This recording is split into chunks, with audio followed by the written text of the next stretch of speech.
Imagine having both your arms cut off with no pain meds after hours of being assaulted and tied up in a stranger's van.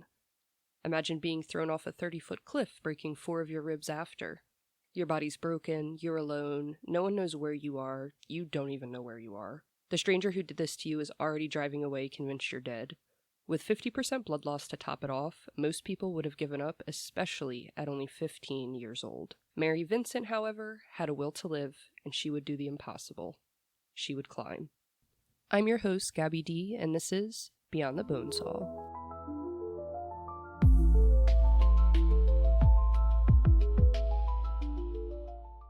That's right, guys. Today we will be going over a survival tale. I've been wanting to do this for a while, and I'll probably sprinkle a few in here every now and then.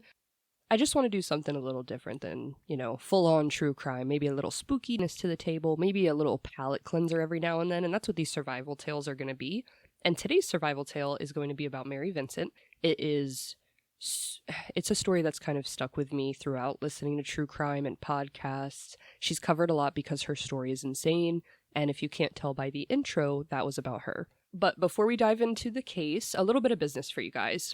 The bonus episodes on Patreon will now be available as well on Apple Podcast. I figured if you're already listening to me there, and that is where I have the majority of listeners, it'd just be easier for you guys than creating a Patreon account. Some people don't know what Patreon is, so we're going to give it a try on both ends. You'll get 2 bonus episodes a month, along with ad-free listening. Now, a quick update. If you remember the brutal killing I went over with a special guest, Hannah, it was actually episode number 3, Alligators in the Lake, the murders of Passion Jeffrey and Taylon Mosley. It was a Florida case. I do have an update, and it's a great one. And just to give you a little preview into what I'm talking about, this is the case where Passion, the mother of Thomas's child, and Thomas is the one who has been charged with her murder and their sons. She threw him a birthday party, and in return, she was stabbed over 100 times in her own bathroom. And then allegedly, Thomas threw their 2-year-old son into an alligator-infested lake, and his body would later be found hanging out of a gator's mouth. If you haven't listened to this episode, it's available wherever you're listening now. Like I said, it is episode number 3. Now, proceedings have been heavily delayed due to mental competency delays on Thomas's side. We did go over this in the episode as well, and that's pretty much where it left off. Now, the update. Things are finally moving forward. Thomas is found sane enough to stand trial. The prosecution is requesting that those medical records of his be available. And if you remember from the last episode, his defense was trying to keep it out of court, even though the situation, it really needs to be in court. These reports will allegedly show the marks Thomas got the night he stabbed Passion to death and help the story line up more. Everything's alleged because he's in trial, of course. Now, Thomas's defense is still trying to push back, claiming it violates, his HIPAA law rights. But the judge said, let's get those medical records. So at this point, prosecution's confirmed their full intent to seek out the death penalty on Thomas Mosley, especially considering the heinous nature of the crime, the multiple victims, and of course the age of the child. His son was only 2 years old. I'll keep you guys updated as we go, and when trial's over, maybe I can bring Hannah back for a second episode. We'll definitely have an update for you guys. My last update is about the Mackenzie Sharilla case. I will be covering that. I actually went through the FOIA request, and it's insane, guys. I mean, there's like 100,000 of text messages, 4,000 videos, 5,000 photos, 31 pages of text messages, so needless to say, it will take me a little bit to get the story together. I just want to make sure I give you all the good details, all the nitty-gritty. I want to be sure that we go over all these theories about her floating about. Maybe we can put an end to some of them or back some of them up. I just wanted to give you guys a heads up. I know this case is huge right now, and a lot of you are looking forward to it, so again, keep an eye out for that. If you are a member on Patreon, you'll get all the episodes as soon as they drop. But this case is not about Mackenzie Sharilla, so let's get into it. Mary Vincent was born in 1963 in Las Vegas, Nevada, here in the United States. We aren't sure where she fell in line, but we do know that she had 7 siblings. Her father was a mechanic, her mother was a blackjack dealer at the local casino, and Mary, she loved creative art from a very young age, especially dancing and drawing. Sorry if you hear that noise in the background, that's my dog Buddy shaking. Mary loved creative art from a very young age, especially dancing and drawing. At just 13 years old, she actually performed a solo dance routine at the prestigious Miss Universe pageant. And this really showcased her potential as a performer, especially at only 13 years old. She'd say, quote, "My legs made me an amazing dancer, but I could pretty much do anything with my hands," end quote. Now, Mary, sadly, she grew up not feeling very much love at home. Her parents were in the beginning stage of divorce, and their relationship was just horrendous. It was always them bickering, always them fighting, just constantly. And in the middle of the chaos, Mary felt very neglected. It got to the point where Mary had enough. So at the very young age of 15, she ran away from home. She did hitchhike a lot. She did hitchhike a lot, as many kids in the 70s did, just to find a way to get from A to B, right? She started going to Northern California, where she thought she could be around other like-minded artists. She was homeless, sleeping in vehicles, on the streets, wherever she could lay her head. Eventually, she became homesick and wanted to head back to some family in Nevada. September of 1978, Mary was standing along a road, enjoying the nice fall weather in Modesto, California, when an older white man in a blue van with blue overalls pulled over. Mary was there along with two other guys, and all three of them had signs saying they were headed south. The two guys were hitchhiking as well. After a bit of small talk with this older man, he tells them he's more than happy to help them out. Well, he's actually more than happy to help just Mary out. Now, mind you, he has this nice, old school, big blue van, and there was plenty of room in there. There's room for everyone to stretch their legs, maybe have a few hours to nap during the long journey. So needless to say, everyone thought it was very, very odd when the driver claimed he could only take one person in his large van, and that one person was the female of the group. It just, bad vibes, red flags everywhere. Now, Mary, she recalls right before getting in the van, the guys behind her stated, "I wouldn't get in there if I was you. He has this large van and nothing at all in the back of it," but offers to take the only girl here. And Mary wishes she would have listened to them, because this man would leave her fighting for her life. And she knows this was a mistake, obviously. Let's not victim blame now and say that she shouldn't have went. She was a 15-year-old child who was willing to do whatever it took to get back home. And as she said, she just could not live another day alone out there. So Mary, she hops in the passenger seat of his van, and she notices there's absolutely no seats in the back. But she doesn't know this middle-aged man or what he does for a living, so she thought nothing of it. He seemed polite, and he had this grandfather-type vibe to him, so she did feel safe with him. An hour goes by, everything's fine. Mary's been keeping an eye on the road, and she knows they're headed in the right direction, but after some time, this 15-year-old runaway, she just wanted some sleep. She'd been hitchhiking and on foot for only God knows how long, and she wanted to rest. So she falls asleep, and a bit of time goes by before she wakes up, and she sees signs saying they're going in the wrong direction now, and she right away confronts the man. She says, "Look, you're going the wrong way, and you know you're going the wrong way," and she demands that he turns around. The man that we will all later know as Lawrence Singleton claims it was an honest mistake. He just got lost. It happens to the best of us, right? Then Lawrence pulls over on the side of an isolated road to pee and stretch his legs. And at this point, Mary knows something is wrong. She's sitting in the van, and something is just telling her, you need to go, this is not right.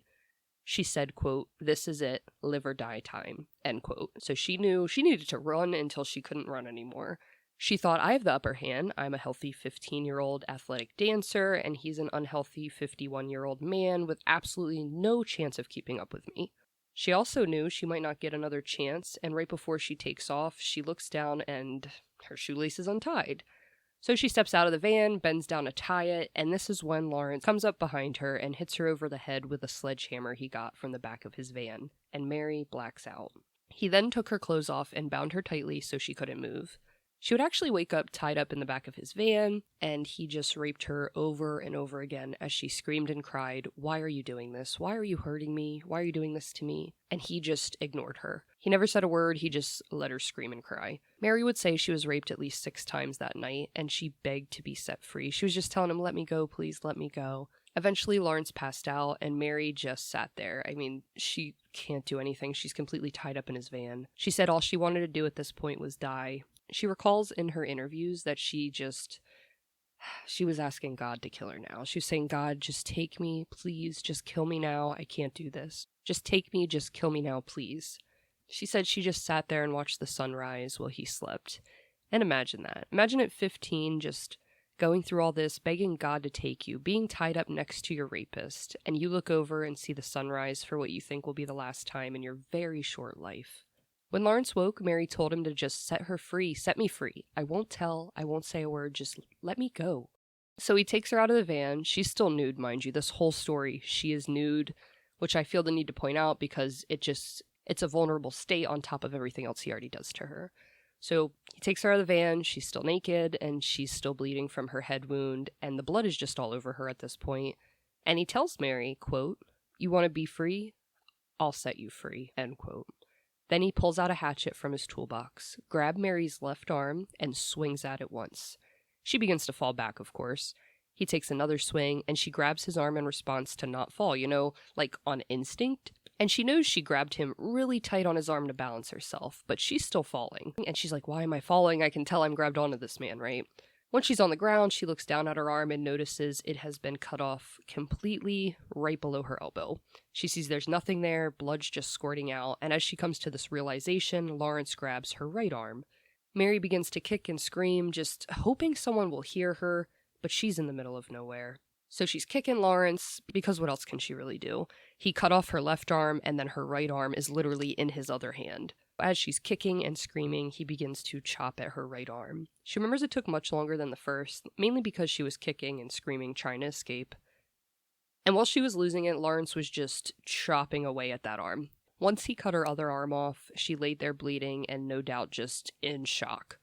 She remembers feeling all this pain, this sharp, burning pain. She even remembers the hot, warm blood just shooting out of her and leaking all over her body. She was aware of everything and felt everything. But then her attention goes back to Lawrence because she sees him in the distance, and he's just flicking his arm. To give a visual, imagine you have something in your hand, let's say a piece of tape stuck to your palm or something, and your other hand's holding down this perfectly folded, gorgeous, beautiful gift that you're wrapping. You don't want to remove your hand from the gift and unwrap it, right? So you just abruptly start flicking your hand around to try and remove the tape. Most of the time it never works as planned, but I'm just trying to give you a visual so you can see what this old piece of garbage is doing.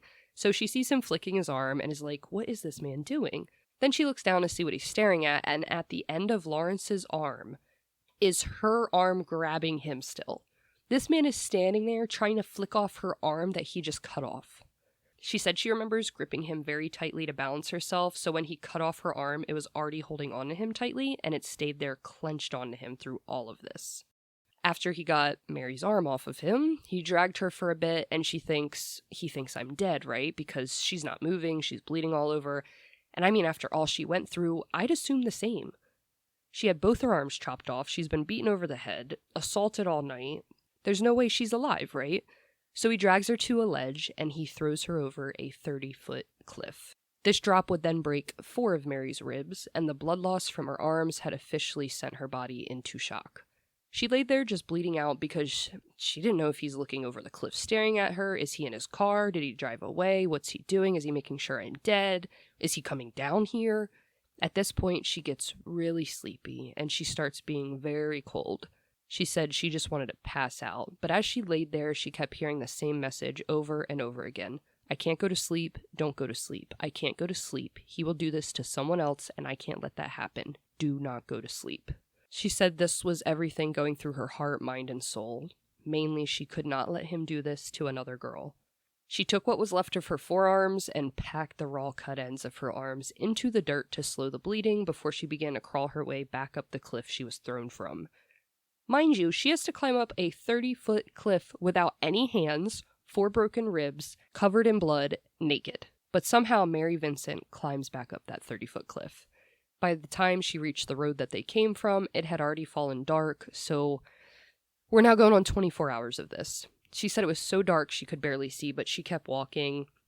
They were in a remote area, so, no street lights, and you'd be surprised how dark it can get when there's no light pollution around. So no light pollution for Mary meant the moon and the stars shine brighter and would actually help Mary guide herself back to a road. She only knew there was a road in this direction because she's hearing multiple cars. So she follows the noise and she walks until the sun starts to rise, just looking for this road. So now she has had 2 sunrises in this nightmare. Mary finally makes it to this road she's looking for after traveling for over 3 miles. And then she spots a red sports car with its top down driving towards her. As it gets closer, she sees 2 guys sitting in it and she starts yelling, help me, help me. She just is begging for someone to help her. And the red sports car with the 2 men drive right past her. Now, Mary, she says it best, so I'm going to quote from her. Quote, now think about it. I have no hands now, and I'm covered head to toe in blood. I look like something from a Fight Night movie. End quote. So Mary, she even understood at a young age why they didn't stop. However, this incident, it scared her even more. It made her think, I'm going to die out here because everyone is too afraid to even stop and help me. But one thing about Mary, she perseveres, and she keeps going. She walked in the middle of the road until a second car came up, and this car actually stops to help her, thank God. It's a couple who's on their honeymoon, and the two were actually lost, which, what a crazy honeymoon story, am I right? But I digress. So this helpful newlywed couple, they help her into the truck and tell her, just lay still, don't move, we're gonna get you help, we're gonna get you there. She said it was an older truck, but she could tell they were flying. She heard the tires peel out and knew they would get her there as fast as possible. They get to the closest phone, they call paramedics, and they actually ended up using a rescue helicopter to get Mary and take her to the hospital. Like I said earlier, she had lost half her blood, and the other half had gotten to a very toxic level. It was a complete shock to everyone that 15-year-old Mary Vincent had survived this attack, and everyone, even me, chalks it up to her will to survive. She wanted to live. She didn't drift off into oblivion. She didn't just lay there and die. She fought her way out of there, and it wasn't just for herself, but any future victim of Lawrence's. Now, Mary, she didn't waste time informing police every little detail. She didn't even go to sleep until she could tell them everything. She wanted to talk to them right away while her memory was still fresh, and she refused to sleep until she spoke to police. She didn't waste any time. She informed police of every little detail. She worked with police immediately, refusing to sleep until she helped sketch her attacker's face. Her memory was perfect. So perfect that within 10 days, Lawrence Singleton was arrested when someone called in claiming the sketch resembled him very, very well. Then, of course, court and trial rolls around, and Mary, she's understandably terrified to be in the same room as him, obviously, especially because he's only feet away from her. While she was on the witness stand, she says he was 10 to 15 feet from her, which is insane, but somehow Mary, like she always does, she pulled through. After Lawrence testified on his behalf and court was over for the day, Mary actually had to walk right by him to leave the courtroom, and she said she was just inches from the man who turned her life upside down. And in that moment, this piece of shit says to Mary, "If it's the last thing I do, I will finish the job." And that's a quote. Now at trial, Lawrence, he obviously lacked remorse and was charged with rape and attempted murder, and he was sentenced to just 14 years in prison, which was the maximum penalty at the time in the state of California. And in the end, out of those 14 years, he would only serve 8. Singleton was released in 1987, and you can imagine no one welcomed him back with open arms. No city wanted him. Even one paid him to leave their city. Like, it got so bad, people were running him out of towns. The prison in Florida actually had to let him live on the prison grounds in a trailer because no one wanted Lawrence Singleton to live near them. Understandably. Now Mary, poor Mary, she's just living in fear. That remark of finishing the job has always been in the back of her mind, and now he's out free walking the same streets as her. Now, I do plan on covering Lawrence one day because, sadly, Lawrence Singleton would end up murdering a woman in 1977. Her name was Roxanne Hayes, and he murdered her in his own Florida home. If I'm not mistaken, cops or neighbors, someone walked in on him just stabbing her to death, and it was brutal. The man's unhinged. Now, don't quote me. Like I said, I have not covered the story yet. I have not researched this case yet. I'm actually going to start right after I finish up this survival tale. But if I'm remembering properly, that's what happened. Again, I'll cover Roxanne Hayes' case in another episode, but today is about Mary Vincent, and right now she was shocked, but also not surprised to see that Lawrence Singleton was arrested for murder. Now Mary, she would again be this strong, courageous woman and go testify against him for the murder trial, just making sure everyone knew what a piece of shit human Lawrence Singleton was. And I say was because Lawrence Singleton did die in 2001. He actually was sentenced to death in Roxanne's case, but he died early in 2001 due to some form of cancer before he was executed. Mary said she didn't find any relief in his death. She needed to know what was in that dark soul of his, and she felt she was just robbed of that opportunity. She said when he died, she did see the relief on her sons' faces, though, because by the time he died, she did have 2 sons. And seeing them being relieved made her realize, it's okay, this is good enough closure for me because I don't have to worry about my sons' lives anymore. Mary Vincent went on to learn how to work with prosthetics. She liked to tinker a lot, so she would always alter them. She was doing things different. She just figured out what worked for her. And she's honestly done so much with her life. My favorite thing about Mary is that she lost her hands. Obviously, that's not the favorite thing. But she didn't lose her passion for art. She draws these amazing portraits with charcoal. I'll post some pictures of my favorite pieces of her.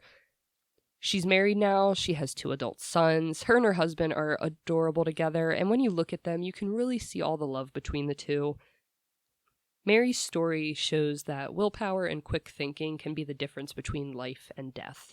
Most people would have died that night, but Mary not only lived, but walked out of it with her head held high. Mary Vincent is a role model and a perfect example of perseverance. She says God and her sons are what keep her going. They keep her loving life more than most people. She appreciates life more and is just glad that she was given another chance at life, that she didn't die, and that she is a survivor.